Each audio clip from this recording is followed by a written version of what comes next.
Bismillahirrahmanirrahim. Assalamualaikum warahmatullahi wabarakatuh.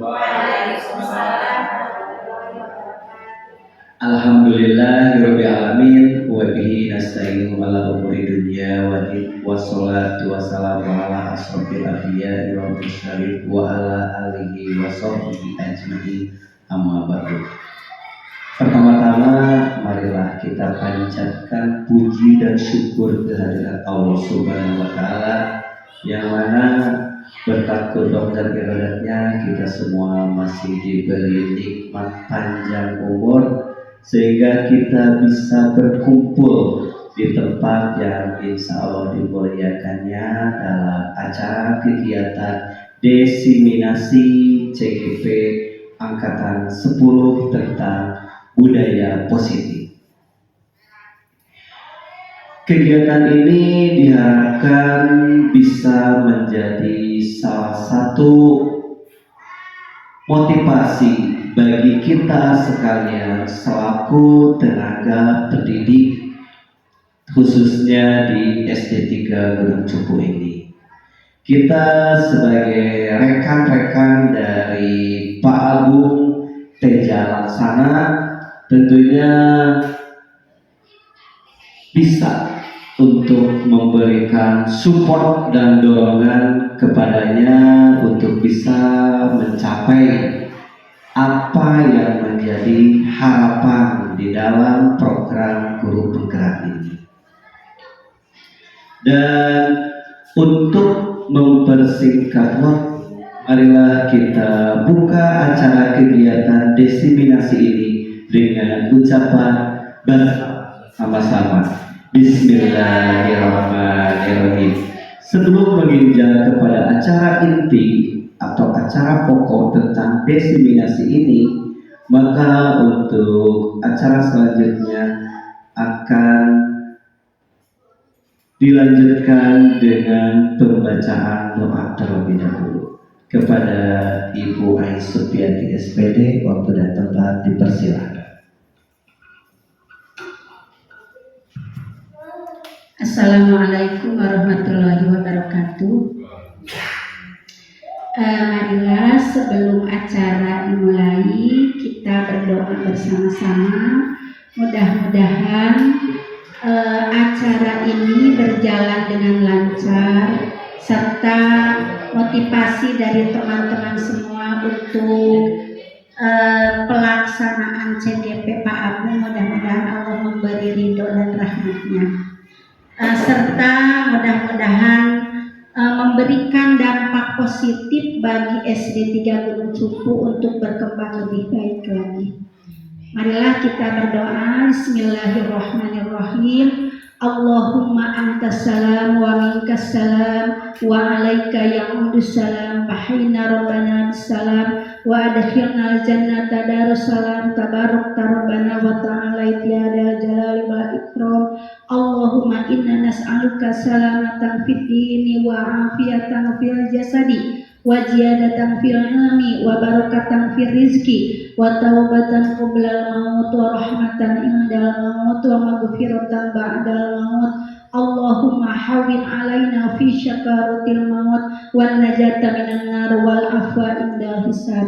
Rabbana atina fid dunya hasanah wa fil akhirati hasanah wa qina adzabannar. Wassalamualaikum warahmatullahi wabarakatuh. Waalaikumsalam. Ya, terima kasih kepada petugas yang sudah melaksanakan tugasnya, dan untuk kegiatan selanjutnya akan kami persilahkan kepada Bapak Agung Teja Laksana untuk melakukan presentasinya.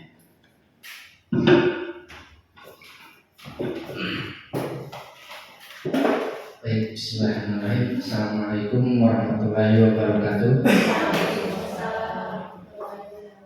Terima kasih kepada Bapak Andri selaku pembawa acara yang sudah membawakan acara ini dengan baik, dan juga Ibu Ai yang sudah membacakan doa.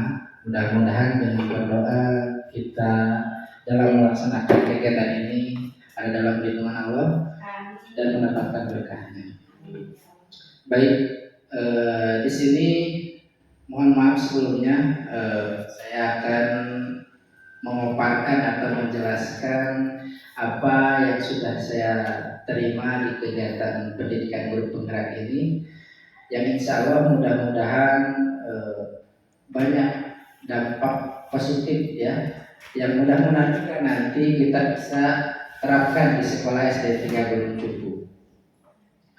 Mohon maaf sebelumnya, saya di sini bukan menggurui ya, ibu-ibu, bapak-bapak yang menurut saya senior-senior saya di dunia pendidikan ini.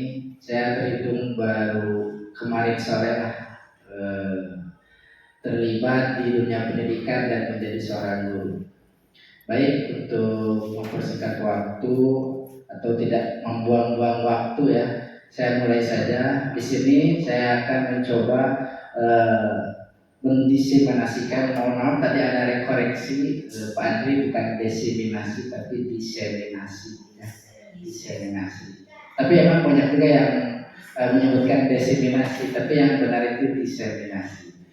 Oke, kita lanjut saja. Di sini saya akan menyampaikan aksi nyata saya. Ini adalah tugas dari pendidikan saya di Guru Penggerak di modul 1.4 tentang diseminasi budaya positif.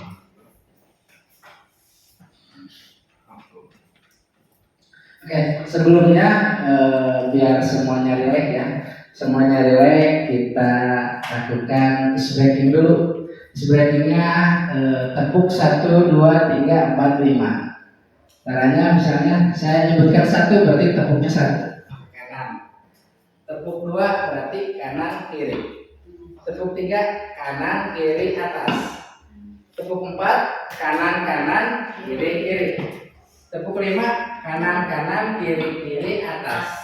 Ngerti? Ya. Siap? Siap. Biar rileks siap. Tepuk 1, tepuk 2, tepuk 3, tepuk 4, tepuk 5. Oke, tepuk tangan semuanya. Ini hanya ice breaking ya, biar kita tidak jenuh ya, biar rileks dalam kegiatan ini. Oke, lanjut saja. Nah, di sini ada kesepakatan kelas ya, kita sepakati saja. Yang pertama boleh sambil makan dan minum, karena di sini nggak ada makanannya, jadi boleh minum saja ya. Yang kedua, HP-nya mohon maaf di silent dulu ya, biar tidak mengganggu. Yang ketiga, tidak sambil ngobrol. Kalau mau ngobrol gitu ada waktunya ya, nanti kalau misalnya mau bertanya atau mengasih pendapat boleh. Yang selanjutnya jika bertanya maka tangan dulu ya, terlebih dahulu. Yang selanjutnya meminta izin ketika hendak keluar. Oke. Nah, pembahasannya di sini saya akan membahas tentang disiplin positif dan nilai-nilai kebijakan universal. Yang kedua, teori motivasi, hukum dan penghargaan serta restitusi. Yang ketiga, keyakinan kelas. Yang keempat, kebutuhan dasar manusia dan dunia berkualitas.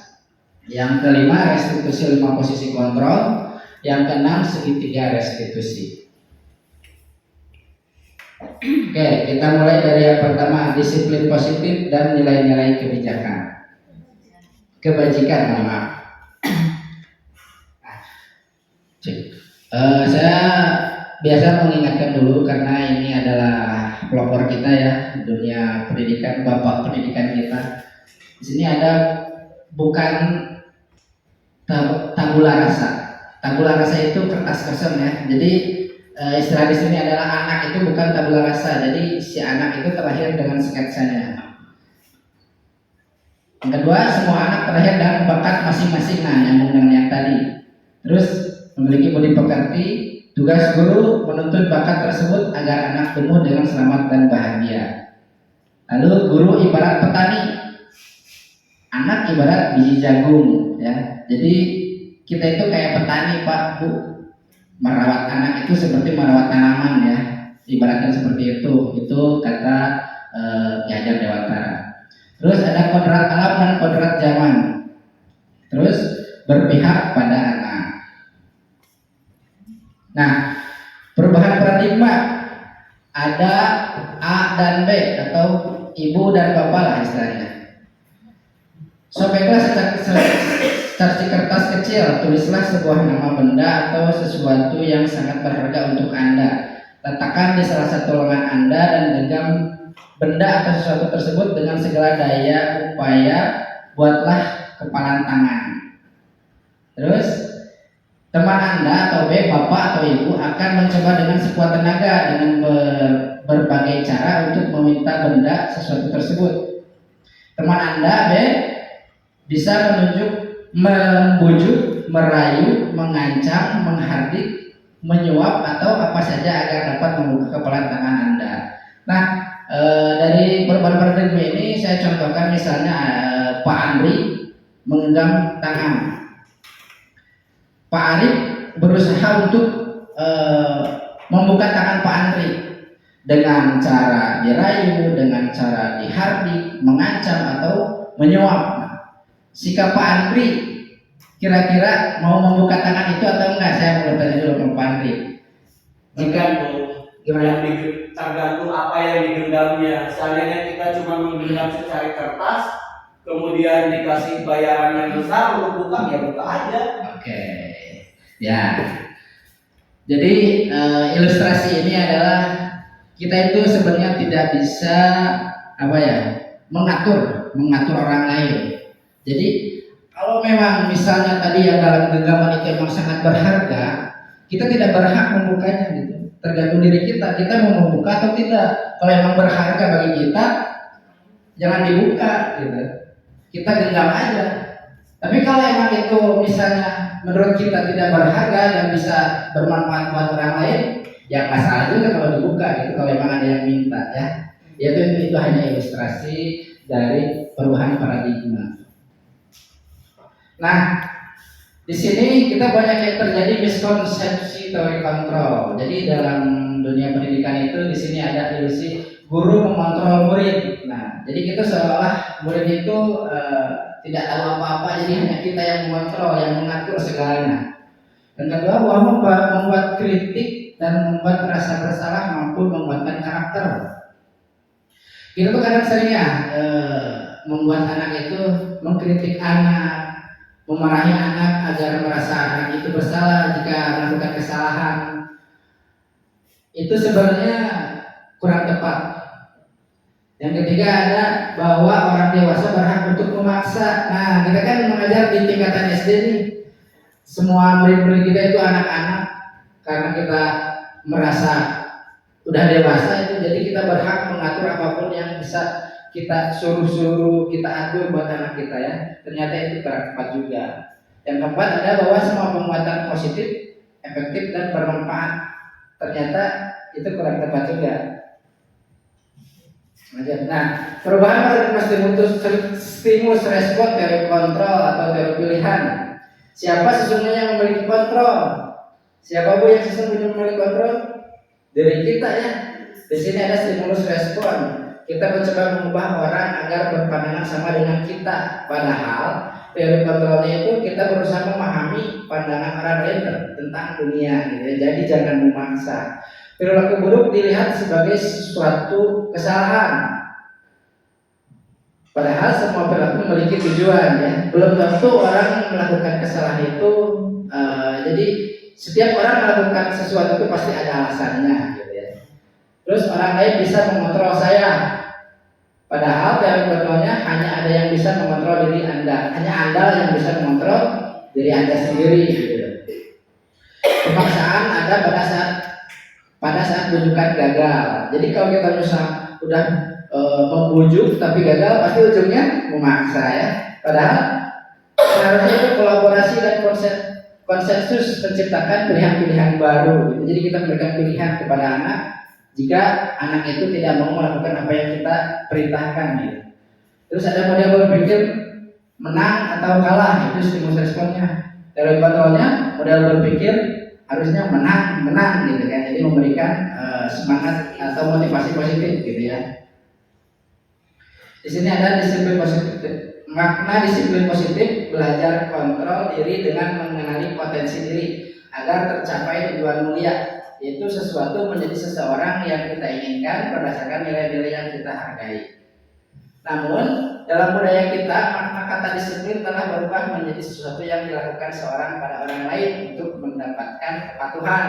Ya, kecenderungan umum adalah menghubungkan kata disiplin dengan ketidaknyamanan, bukan dengan apa yang kita hargai atau pencapaian sesuatu tujuan mulia. Nah, di sini ada nilai-nilai kebajikan. Adalah sifat-sifat positif manusia yang merupakan tujuan mulia yang ingin dicapai setiap individu. Nilai-nilai tersebut bersifat universal dan melintas bahasa, suku bangsa, agama maupun latar belakang. Setiap perilaku perubahan memiliki suatu tujuan. Itu dari pendapat Dr. William Glasser tahun 1984 dalam teori kontrol. Dengan mengingatkan nilai-nilai kebajikan yang diyakini seseorang, maka motivasi intrinsiknya akan terbangun sehingga menggerakkan motivasi dari dalam untuk mencapai tujuan mulia yang diinginkan. Itu Dian Glasser tahun 98. Nilai-nilai kebajikan yang ingin dicapai oleh setiap anak Indonesia kini kental. Profil Pelajar Pancasila. Di sini ada nilai-nilai kebajikannya. Profil pelajar Pancasila, kita semua sudah tahu ya. Profil pelajar Pancasila ada beriman, bertakwa, mandiri, bernal kritis, berkebinekaan global, bertanggung royong dan kreatif. Untuk yang poin yang kedua, kita akan membahas tentang teori motivasi, hukum dan penghargaan restitusi. Di sini ada teori motivasi manusia untuk menghindari ketidaknyamanan atau hukum. Itu dari eksternal ya. Apa yang akan terjadi apabila saya tidak melakukannya? Dampak berarti ya. Untuk mendapatkan imbalan dari orang lain. Apa yang akan saya dapatkan apabila saya melakukannya? Ya, seperti tadi kata Pak Andri, jika saya membuka, kalau yang ada bayarannya saya akan membuka, akan ada imbalan. Terus tujuan disiplin positif di sini adalah untuk menghargai diri sendiri. Saya akan menjadi orang yang seperti apa apabila saya melakukannya. Hukum penghargaan, bahwa penghargaan berlaku sama dengan hukum, dalam arti meminta atau memujuk seseorang melakukan sesuatu untuk memenuhi suatu tujuan tertentu dari orang yang meminta atau memujuk. Dorongannya eksternal dan ada faktor ketergantungan. Beberapa dampak dari pemberian penghargaan. Alfie Korn tahun 1993. Sini ada penghargaan penghukum, penghargaan menghargai ketepatan, penghargaan tidak efektif, penghargaan merusak hubungan, penghargaan menurunkan kualitas, penghargaan mematikan kreativitas, dan yang ketujuh penghargaan mengurangi motivasi intrinsik. Di sini ada keterangannya ya, menurut Punished by Area Reward tahun 93 mengemukakan baik penghargaan maupun hukuman adalah cara-cara mengontrol perilaku seseorang yang menghancurkan potensi untuk pembelajaran sesungguhnya. Penghargaan memiliki pengaruh jangka pendek dan jangka panjang. Penghargaan tidak efektif. Penghargaan dapat mengurangi ketepatan, menurunkan kualitas, mematikan kreativitas, bahkan penghargaan dapat merusak hubungan. Di sini ada dihukum dengan penghargaan yang tadi saya bacakan.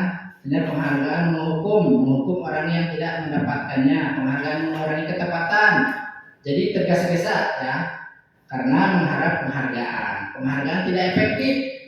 Jika kita memberikan seorang suatu penghargaan untuk melakukan sesuatu, maka kita harus terus-menerus memberikan penghargaan itu. Jika kita ingin orang tersebut meneruskan perilaku yang kita inginkan. Nah, banyak yang terjadi ya kita ketika kita menyuruh anak itu dengan imbalan ya. Kalau misalnya kita terbiasa melakukan dengan cara itu, pasti si anak itu kalau misalnya kita tidak memberikan imbalan pasti tidak akan melakukan. Yang keempat, penghargaan merusak hubungan, membuat persaingan tidak sehat ya. Banyak lah ya, itu membaik antar instansi di kita juga ya, ada hubungan yang tidak sehat atau antar guru, tapi di sini antar guru tidak, alhamdulillah. Penghargaan menurunkan kualitas. Saat setelah mendapatkan penghargaan, jadi tidak membuat kerja keras. Nah, contoh misalnya karena nggak ada imbalan atau penghargaan, jadi melakukannya tidak semangat ya. Kalau bisa ada imbalan harus semangat gitu. Ada penghargaan mematikan kreativitas. Orang menjadi tidak kreatif saat diberitahukan tentang penghargaan yang akan didapatkan. Di sini ada pertanyaan. Ada tindakan guru dan hukum konsekuensi. Hukum atau konsekuensi. Di sini ada mencatat satu sekali di dalam buku kalimat, saya tidak akan terlambat lagi karena terlambat sekolah. Ada kan ya hukuman seperti itu, Bu? Kalau misalnya ada yang terlambat menulis di kertas satu lembar. Menurut Ibu itu hukuman atau konsekuensi? Buat baik hukuman atau konsekuensi itu? Menulis di satu lembar buku. Sebenarnya itu bisa termasuk hukuman, bisa termasuk konsekuensi. Untuk hukuman mungkin karena anak harus menulis banyak, tapi konsekuensinya mudah-mudahan dengan tertulisnya saya tidak akan terlambat lagi, teringat terus bagi anak sehingga dia ingat, oh saya jangan kesiangan, oh saya harus tepat waktu. Gitu. Oke. Nanti ada jawabannya, Bu ya. Ada hukuman, ada konsekuensi nih. Di sini hanya ada 2 pilihan. Yang kedua, lari mengelilingi lapangan basket 2 kali karena terlambat hadir di sekolah. Menurut Pak Arif, hukuman atau konsekuensi? Tergantung dari pembicaraan antara guru dan murid tersebut. Biasanya kalau hukuman itu relatif spontan, tapi kalau konsekuensi berarti ada perjanjian. Oke. Yang ketiga ya, menurut murid diminta untuk push up 15 kali karena tidak menggunakan masker di sekolah. Hukuman atau konsekuensi? Hukuman. Menurut Bu Yesi hukuman. Menggantikan kertas tugas teman yang telah dicoret-coret. Hukuman atau konsekuensi? Konsekuensi. Membersihkan tumpahan air di meja tulis karena tersenggol pada saat belajar. Konsekuensi. Murid disuruh untuk mengenakan sepatu seharian di sekolah karena tidak mengenakan sepatu hitam. Hukuman. Lari mengelilingi lapangan basket 2 kali karena terlambat 10 menit untuk pembelajaran PJOK. Konsekuensi. Oke, kita lihat jawabannya ya. Nah, jadi yang pertama itu Ibu hukuman. Yang kedua hukuman juga, Lari. Yang ketiga hukuman. Yang menggantikan kertas tugas teman yang telah dicoret-coret itu konsekuensi. Membersihkan tumpahan air konsekuensi. Hukuman, murid disuruh mengenakan sepatu seharian di sekolah. Hukuman. Hari mengelilingi lapangan basket 2 kali karena terlambat 10 menit untuk belajar PJOK itu konsekuensi. Ya, jadi betul tadi kata Pak Arif, konsekuensi itu tergantung ada kesepakatan dulu atau tidak, gitu ya. Kalau misalnya memang ada kesepakatan, kalau memang melanggar berarti ada konsekuensinya yang harus ditanggung, ya. Oke, lanjut ya. Nah, di sini ada perbedaan hukuman dengan konsekuensi. Kalau hukuman itu sesuatu yang menyakitkan harus terjadi. Kadang kita itu merasa anak kalau udah jengkel sama anak itu, gimana caranya meluapkan emosi kita tuh biar anak itu apa ya? Kadang kalau saya juga di olahraga, push up lah, lari lah gitu kan, biar anak itu merasa sakit gitu atau menyakitkan bagi anak agar jerak gitu ya. Seharusnya sesuatu harus terjadi. Konsekuensi itu harus sesuatu yang harus terjadi. Lanjutnya, membuat anak sakit baik fisik maupun mental dalam jangka waktu panjang, ini yang sangat berbahaya ya. Hukuman itu sebenarnya bahaya. Kalau konsekuensi membuat anak merasa tidak nyaman dalam jangka waktu pendek. Terus ada anak membenci kedisiplinan. Kalau konsekuensi anak menghargai kedisiplinan. Nah ini banyak antara hukuman dan konsekuensi ya. Kalau hukuman dan konsekuensi itu beda asal gimana awalnya dulu ya, ada kesepakatan dulu atau tidak gitu kan. Tapi kalau hukuman itu lebih ke fisik, lebih ke mental gitu kan. Saya rasa hukuman itu sangat berbahaya kalau saya rasa gitu. Jadi kita berusaha untuk memberikan kepada anak itu jangan sampai hukuman. Kalau hukuman pun jangan yang sampai menyakiti fisik gitu ya. Oke, lanjut. Restitusi. Proses menciptakan kondisi bagi murid untuk memperbaiki kesalahan mereka sehingga mereka bisa kembali kepada kelompok mereka dengan karakter yang lebih kuat. Restitusi juga merupakan proses kolaboratif yang mengajarkan murid untuk mencari solusi untuk masalah mereka dan membantu murid berpikir tentang orang seperti apa yang mereka ingin, tujuan mereka, dan bagaimana mereka harus memperlakukan orang lain. Dari dosen 2004. Ciri-ciri restitusi di sini ada bukan untuk menebus kesalahan, namun untuk belajar dari kesalahan, memperbaiki hubungan, tawaran bukan paksaan. Restitusi menuntun untuk melihat ke dalam diri. Restitusi mencari kebutuhan dasar yang mendasari tindakan. Restitusi diri adalah cara yang paling baik. Restitusi fokus pada karakter atau tindakan. Restitusi juga fokus pada solusi. Restitusi mengembalikan murid dengan berbuat salah pada kelompoknya. Jadi setelah restitusi itu, setelah kita mendapatkan anak melakukan kesalahan itu, jadi gimana caranya si anak itu tidak merasa trauma atau merasa malu terhadap teman-temannya atau gurunya sendiri gitu kan. Jadi kita berusaha untuk memperbaiki keadaan anak meskipun si anak itu sudah melakukan kesalahan gitu ya. Nah, di sini ada keyakinan kelas. Mengapa tidak peraturan saja? Mengapa harus keyakinan kelas? Kenapa Ibu? Kenapa harus keyakinan bukan peraturan? Kenapa? Karena di sini ada ilustrasi. Mengapa kita memiliki peraturan harus menggunakan helm dalam mengendarai kendaraan roda 2? Kenapa? Pak Andri, kenapa harus menggunakan helm? Karena sesungguhnya helm itu bukan untuk kita bergaya ataupun hal yang mengganggu terhadap kita. Justru dengan adanya peraturan kita mengendarai roda 2 menggunakan helm, fungsi daripada helm itu untuk melindungi kepala ketika terjadi suatu kecelakaan, sehingga kepala kita tidak langsung terbentur dan mengurangi sakit yang fatal. Oke. Jadi sebetulnya menggunakan helm itu untuk keselamatan ya, keselamatan. Ada cerita ditilang, kenapa kamu nggak pakai helm? Dan tadi nggak ada apa-apa sama polisi nanti gitu. Jadi banyak beranggapan bahwa pakai helm itu karena takut sama polisi ya, bukan untuk keselamatan diri sendiri. Gitu. Nah, terus mengapa kita memiliki peraturan 3M menggunakan masker, mencuci tangan dan menjaga jarak? Itu untuk kesehatan. Terus mengapa kita memiliki peraturan harus datang tepat waktu pada saat mengikuti pelatihan? Karena kedisiplinan. Bukan takut sama pimpinan ya, tapi untuk disiplinan. Kembali lagi kepada diri kita sendiri ya. Oke. Kalaupun misalnya kita banyak yang kesiangan ya setiap sekolah, tapi kan itu tadi juga dibahas. Setiap orang itu setiap melakukan sesuatu pasti ada alasannya ya. Bukan berarti kita menjudge teman itu siapa keberangan wae gitu. Tapi kan kita nggak tahu ya.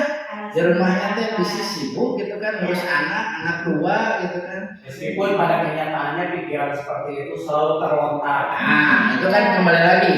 Pikiran orang itu beda-beda ya. Tapi kita kadang udah mempelajari tadi ya, kayak gitu tidak bisa mengatur orang gitu. Jadi kita setiap orang apa yang orang lakukan itu pasti punya alasan sendiri gitu ya. Terus untuk mendukung motivasi intrinsik kembali ke nilai-nilai keyakinan lebih menggerakkan seseorang dibandingkan mengikuti serangkaian peraturan. Itu kembali lagi ke kita ya. Nah, yang keempat ada kebutuhan dasar manusia. Nah, ini tuh kebutuhan dasar manusia itu yang kita harus penuhi ya. Setiap orang itu harus memenuhi kebutuhan dasar ini, Bu. Makan. Ada makan, ada apa lagi kebutuhan dasar manusia? Ayo apalagi Apalagi kebutuhan dasar manusia. apalagi coba sebelum saya buka. Apa menurut saya papan itu termasuk kebutuhan hidup ya.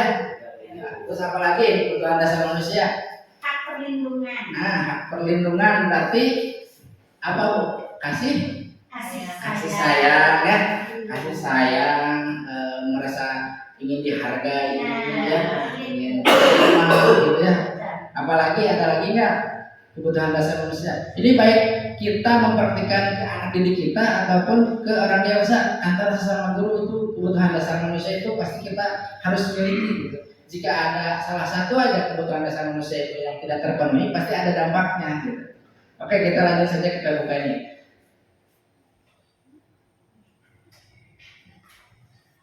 Keluar ini.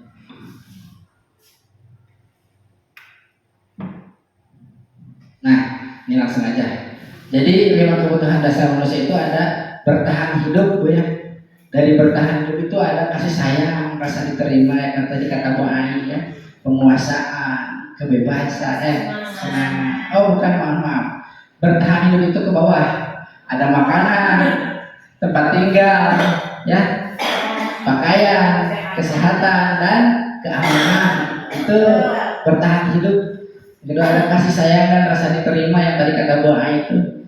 Ada ingin dipedulikan, berbagi, kerjasama, rasa diterima di kelompok gitu kan. Kadang kita kalau merasa dikucilkan dari kelompok kita tuh merasa tidak nyaman ya. Kunaon sih? Nah pasti ya, kunaon sih? Pasti lah. Pasti ada berpikiran negatif gitu.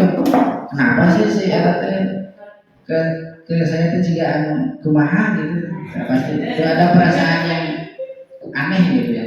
Terus ada penguasaan, power ya. Di sini ada harga diri, ingin dianggap, berprestasi, memimpin, diakui atau diterima. Nah, menjadi pemimpin juga di sini bukan berarti pemimpin di lembaga saja ya, pemimpin di rumah, Bu ya. Termasuk pemimpin untuk diri sendiri juga, gitu kan? Itu tuh membuat apa, pasti kita yang menentukan. Nah, disitulah pemimpin diri sendiri itu menentukan mana yang benar, mana yang salah, gitu kan? Nah, di sini ada kebebasan. Kalau kebebasan itu siapa sih yang mau bebas, ya? Kita mau bertindak apapun semau kita, gitu kan? Tapi dengan dalam koridor, gitu kan? Di sini ada mandiri, memiliki pilihan. Kita bebas memilih apa, kita mau makan apa hari ini, nasi padang atau nasi teo. Nasi kecamatan. Memilih bakso kecamatan atau bakso tanggung, gitu kan? Kecokiro. Jangan takut sakit gigi. Oh, takut sakit gigi. Tapi kan itu pilihannya tuh. Kalau mau kecokiro takut sakit gigi katanya. Ya udah nasi teo aja yang murah. Bakso tanggung yang 5.000 itu pilihan. Terus mencoba hal baru. Nah, kita mau mencoba hal baru itu misalnya saya kemarin saya mobil saya tuh Civic yang tahun tua, saya pengen Sigra. Mencoba hal baru.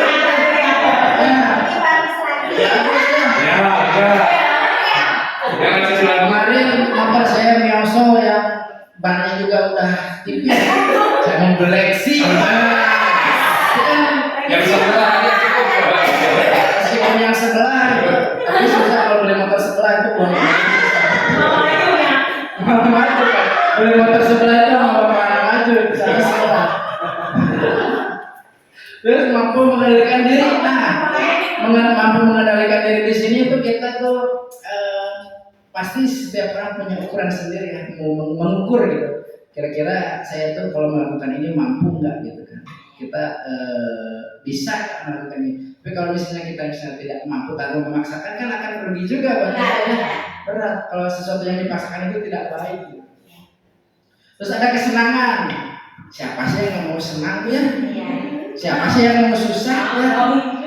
Pasti semua juga pengen senang. Di sini ada kalau anak-anak mau bermain, humor, antusiasme, tertawa. Kita juga sering ya di kantor itu kalau misalnya lagi istirahat ngobrol sambil tertawa. Termasuk kita sekarang juga ini.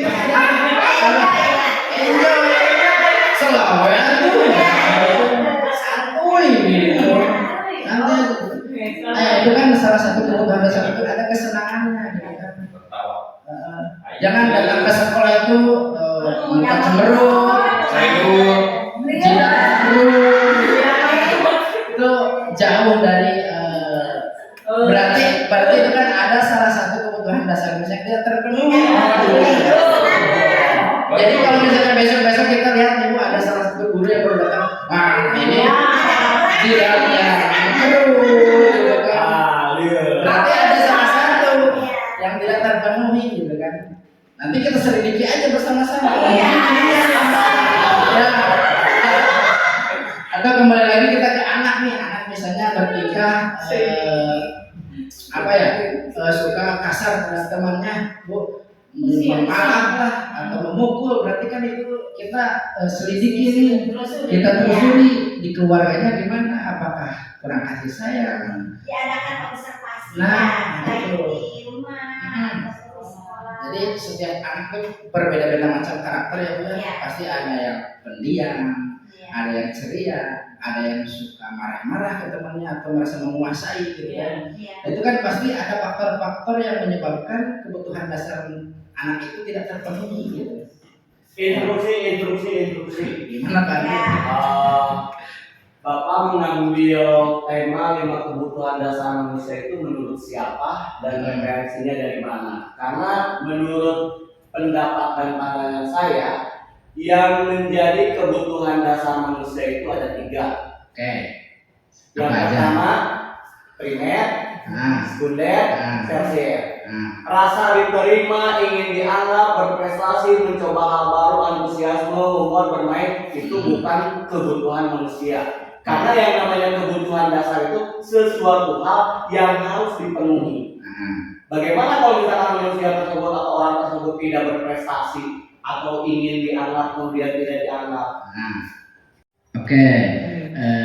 Tadi Pak Andri bertanya tentang kebutuhan dasar manusia. Ada primer, sekunder, dan tersier. Kembalikan lagi ini. Coba dari rekan-rekan yang lain, ibu bapak, ada yang mau menyanggah atau ada yang mau ngasih penjelasan sebelum saya nanti tentang tadi pertanyaan Pak Andri. Bu Elin, gimana? Ada yang oh ya.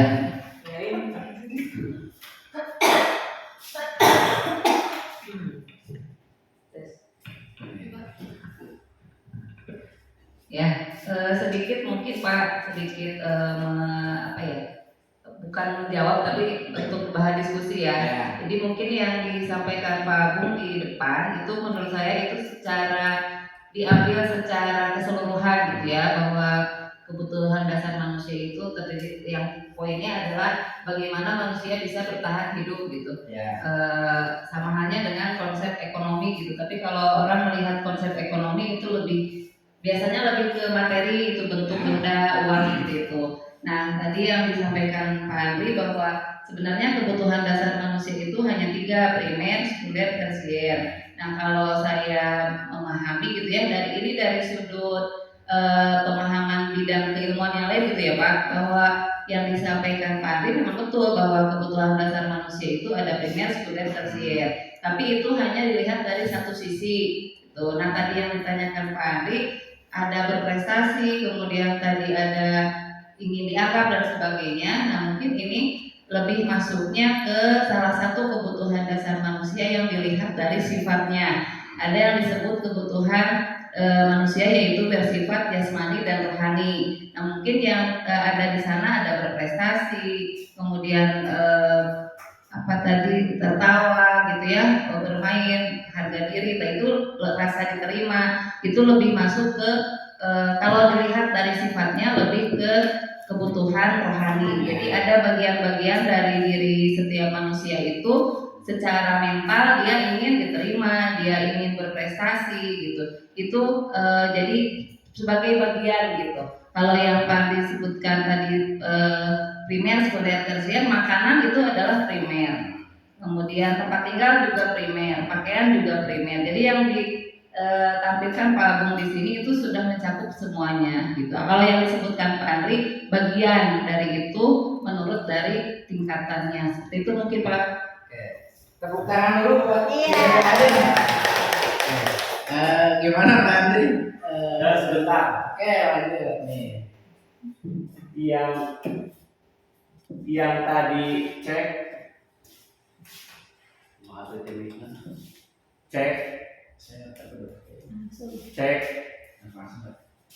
Nah, yang tadi saya tanyakan itu bukan bagian-bagian seperti itu kan, yang berprestasi mencoba hal yang baru atau humor itu merupakan bagian-bagian kecil atau efek atau dampak gitu. Yang saya pertanyakan itu judul daripada 5 kebutuhan dasar manusia itu ngambilnya referensi dari mana, dari siapa gitu. Karena kebutuhan dasar manusia itu kebutuhan yang harus benar-benar dipenuhi dan benar-benar harus dilaksanakan gitu. Seperti kebutuhan primer, pakaian, makanan, tempat tinggal, itu benar-benar harus dipenuhi, tidak bisa tidak.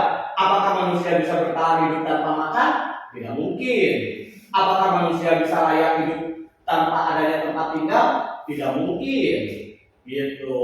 Dan yang kebutuhan rohani dan jasmani itu merupakan tingkat kebutuhan dasar manusia dibagi ke dalam 2 hal pokok, ya. Karena kebutuhan manusia itu ada kebutuhan rohani dan ada kebutuhan jasmani. Nah, yang tadi kata Ibu Elin kayak humor, memiliki pilihan, berprestasi, itu menurut saya bukan kebutuhan, tapi itu bagian daripada pencapaian kebutuhan tersebut, begitu. Jadi saya sarankan 5 kebutuhan dasar manusia itu judulnya harus diganti. Karena yang namanya kebutuhan dasar itu hal-hal yang benar-benar harus dipenuhi. Bagaimana kalau misalkan yang tidak bisa tertawa? Apakah tertawa merupakan kebutuhan? Bukan. Bagaimana kalau misalkan yang prestasinya kurang begitu menonjol?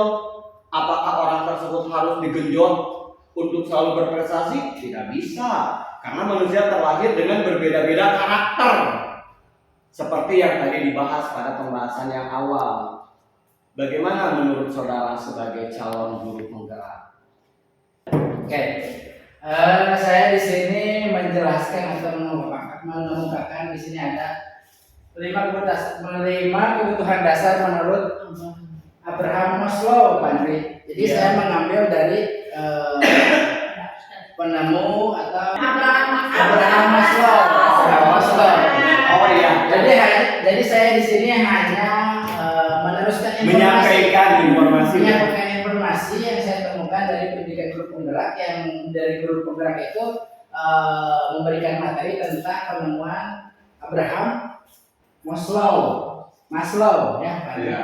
Tentang kebutuhan primer sekunder itu sebetulnya itu umum. Kembali lagi ke tadi, kita di sini sebagai pendidik ya, yang nanti kita akan terapkan itu ke anak didik ya, bukan ke orang dewasa atau umum. Jadi kita lingkupnya ke dunia pendidikan gitu. Iya. Jadi bagaimana caranya kita menyikapi anak jika anak tersebut mengalami ada kelainan atau kekurangan, misalnya tidak biasanya seorang anak SD kelas 6 melakukan hal seperti apa gitu. Berarti kita harus mencari tahu nih alasannya kenapa anak tersebut melakukan itu. Kita kembali lagi ke 5 kebutuhan dasar tadi. Apakah ada hal-hal yang menyebabkan anak itu melakukan hal itu? Gitu. Kalau misalnya di rumahnya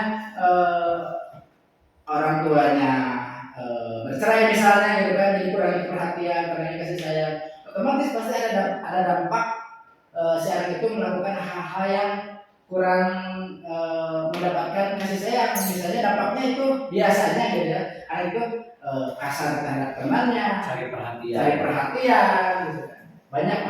Jadi kebutuhan dasar ini yang saya kasih informasi kepada ibu bapak itu terkait dengan kebutuhan dasar yang fokusnya di lingkungan pendidikan. Oke. Kita lanjut saja ya Pak Andi. Bagaimana cukup? Iya.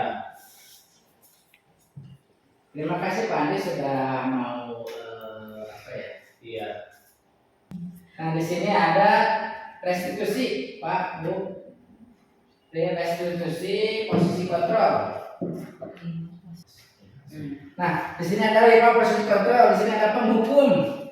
Kalau penghukum itu mungkin di sini saya bertanya dulu, Ibu Bapak kalau misalnya kira-kira nih di sini Ibu Bapak bergaya itu seperti apa nih? Di sini ada penghukum, ada pembuat orang merasa bersalah, ada teman, ada pemantau, atau sebagai manajer.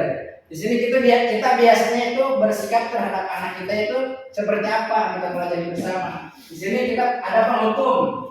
Jadi guru berbuat menghardik, menunjuk-nunjuk, menyakiti dan menyindir. Terus ada guru berkata, kalau kamu tidak melakukannya, awas ya, rasakan.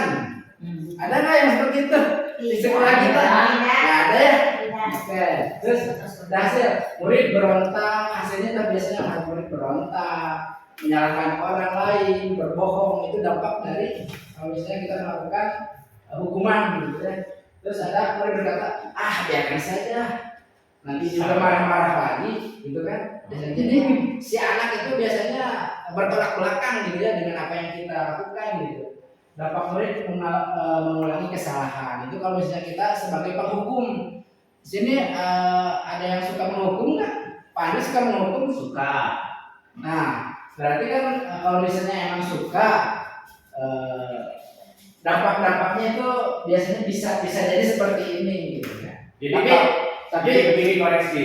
Jadi kalau misalkan ke guru bukan menghukum atau bukan penghukum itu kurang tepat gitu, karena yang biasa untuk melakukan penghukuman itu adalah jaksa. Kalau guru itu jadi memberikan pendidikan, cuman caranya dengan konsekuensi bukan hukuman gitu. Oke. Sebab kita itu sebagai penghukum jadi itu bagus atau tidak?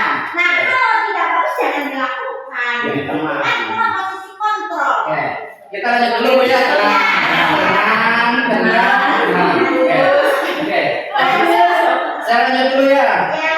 Di sini ada pembuat orang merasa bersalah.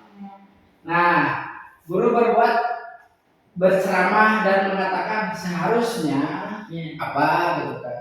Saya kecewa, bisa kan gitu kan, kalau misalnya membuat biar anak itu merasa bersalah gitu kan. Terus hasilnya murid menyembunyikan, menyangkal atau berbohong. Kaitan dengan dunia berkualitas, murid meletakkan diri di dalam dunia berkualitas. Murid berkata, maaf saya, jadi si murid itu bisa apa ya? Bisa ngedong gitulah kalau kata bisa minder gitu kan. Terus dampak muridnya merasa rendah diri tadi gitu. Nah, sekarang ada yang 5 posisi kontrol itu sebagai teman. Guru membuatkan alasan-alasan untuk muridnya. Terus, ayolah harapkan demi ibu, demi bapak, ayolah.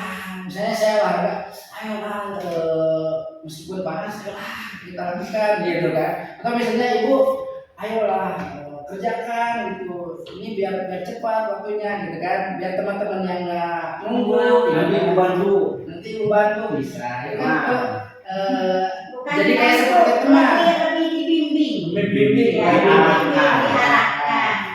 Terus berpikir murid berkata, saya berpikir bapak ibu teman saya. Jadi si murid itu lebih menganggap kita itu sebagai temannya gitu kan. Tapi dampaknya murid tidak mandiri, jadi bergantung sama kita. Nah, di sini ada juga yang pemantau.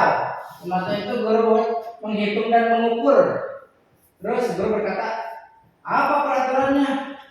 Terus hasil murid menyesuaikan diri bila diawasi. Kaitan dengan dunia berkualitas, murid mengatakan guru peraturan dan hukuman di dunia berkualitas. Murid berkata, berapa banyak bintang yang harus saya peroleh? Berapa halaman yang harus saya tulis? Gitu kan? Itu pemantau. Dampak dari murid menitik beratkan pada sanksi atau hadiah untuk dirinya. Kembali ke tadi ya, ada antara sanksi dan konsekuensi. Nah, di sini ada sebagai manajer. Guru berbuat mengajukan pertanyaan-pertanyaan atau berkata, apa yang kita yakini, apa yang bisa kamu kerjakan untuk memperbaiki masalah ini gitu. Jadi lebih bijak lah ya. Kalau manajer itu lebih bijak, lebih ngasih kebebasan, lebih ngasih pendapat apa yang murid mau gitu. Kaitan dengan dunia berkualitas, murid meletakkan dirinya sebagai individu positif dalam dunia berkualitas. Murid berkata, bagaimana caranya saya bisa memperbaiki keadaan? Jadi ada komunikasi antara guru dan murid gitu. Terus dampak pada murid mengevaluasi diri, bagaimana cara memperbaiki diri. Jadi si anak itu jadi lebih berpikir gitu. Kalau misalnya kita ngasih pilihan, ngasih kebebasan, ngasih tidak menghukum, tidak apa ya. Jadi sebagai manajer itu lebih memberi keleluasaan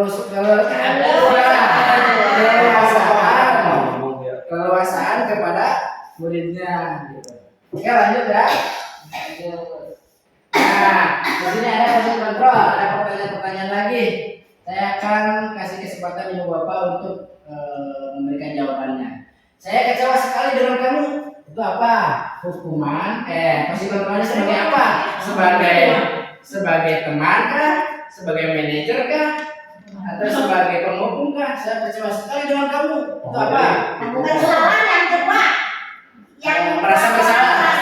Merasa bersalah. Terus yang kedua, kamu tidak pernah melakukannya. Teman. Oke.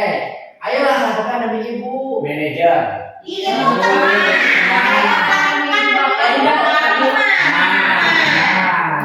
Apakah kamu mendapatkan stiker bintang hari ini? Tadi yang apa? Yang kedua. Memantau. Terus bagaimana kamu bisa menyelesaikan masalah ini? Terus ada kamu selalu yang paling terakhir. Hukum.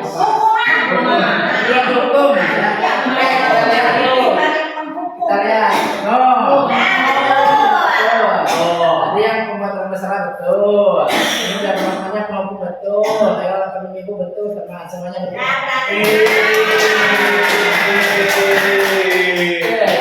Lanjut ya. Ini ada segitiga restitusi yang ke-6. Terakhir ini segitiga restitusi. Ini terakhir ya Pak ya. Bentar ya. Segitiga restitusi, suatu proses dialog yang dijalankan oleh guru agar dapat menghasilkan murid yang mandiri dan bertanggung jawab. Nah, ini adalah segitiga restitusi. Cara menyelesaikan masalah dengan cara segitiga restitusi itu ada menstabilkan identitas, ada memvalidasi tindakan yang salah, dan menanyakan keyakinan. Di sini contoh menstabilkan identitas. Kamu bukan satu-satunya orang yang pernah melakukan ini. Itu contohnya. Terus ada setiap orang pasti pernah melakukan kesalahan. Terus ketika memvalidasi tindakan yang salah, kamu tentu punya alasan mengapa melakukan ini. Apakah cara lain yang lebih efektif untuk mendapatkan apa yang kamu butuhkan? Itu pertanyaan ulang saat menanyakan tindakan yang salah, Bu. Terus sekarang menanyakan keyakinannya. Nilai-nilai apa yang telah disepakati? Jadi sebelumnya misalnya ada kesepakatan kelas yang sudah disepakati, lalu dilanggar sama siswa, lalu kita tanyakan, apakah kamu melanggar dengan apa yang telah disepakati dulu? Misalnya, kira-kira apa yang melanggarnya? Tidak menghargai orang lain. Nah, berarti kan itu ada saat menanyakan keyakinan. Terus kamu ingin menjadi orang seperti apa? Kan ketika setelah melakukan kesalahan. Saya ingin menjadi orang jujur, berarti tidak boleh berbohong. Nah itu inilah contoh kata-kata ketika kita melakukan segitiga restitusi pada saat menanyakan atau menanggulangi kasus siswa ya di sekolah. Segitiga restitusi, satu menstabilkan identitas. Tadi tujuannya untuk merubah orang agar orang yang gagal karena telah berbuat kesalahan menjadi orang yang sukses dengan prinsip membuat kesalahan adalah dari proses pembelajaran. Ketika seorang dalam kondisi emosional, maka otak tidak akan mampu berpikir rasional. Saat inilah kita menstabilkan identitas anak. Anak kita bantu untuk tenang dan mencari solusi untuk menyelesaikan permasalahannya. Contoh, tidak ada manusia yang sempurna. Saya juga pernah melakukan kesalahan seperti itu.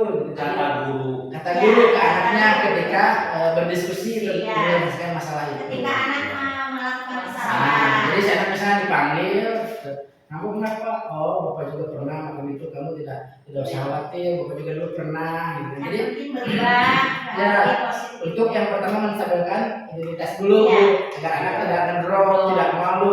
Berarti itu guru berperan sebagai manajer ya. Iya, Ya, betul. lanjut. Di sini ada membatasi tindakan yang salah. Konsep langkah kedua adalah kita harus memahami kebutuhan dasar yang mendasari tindakan anak berbuat kesalahan. Yang kedua, menurut teori kontrol, semua tindakan manusia baik atau buruk pasti memiliki maksud atau tujuan tertentu. Ya, ketika kita menolak anak yang berbuat salah, dia akan tetap dalam masalah. Terus, yang diperlukan adalah kita memahami alasan melakukan hal tersebut sehingga anak merasa dipahami.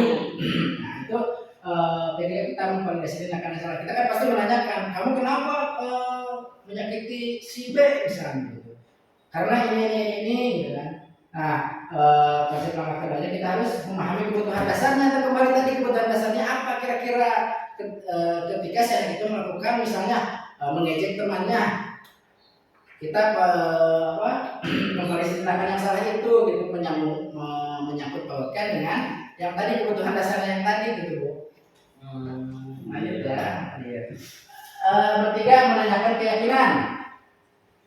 Murid diberi pertanyaan-pertanyaan yang bermakna untuk memunculkan motivasi secara intrinsik, sehingga murid akan siap untuk dihubungkan dengan nilai-nilai yang dia percaya dan berpindah menjadi orang yang dia inginkan ketika mereka sudah menemukan gambaran masa depannya. Guru dapat membantu mereka untuk tetap fokus pada gambarannya. Terus melalui segitiga intuisi kita dapat mewujudkan mereka menjadi murid yang merdeka. Mereka mampu menyelesaikan masalah dengan motivasi internal dan bertanggung jawab terhadap pilihannya. Nah, ini adalah contoh-contoh pekerjaan segitiga intuisi. Mungkin tidak akan saya bacakan semua ya. Di antaranya, apakah kamu ingin membuat yang lebih baik? Jadi pertanyaan-pertanyaan yang lebih positif ya Bu ya. Lebih positif ketika kita berdiskusi dengan anak yang telah melakukan kesalahan di sekolah. Ini ada banyak pertanyaan-pertanyaannya.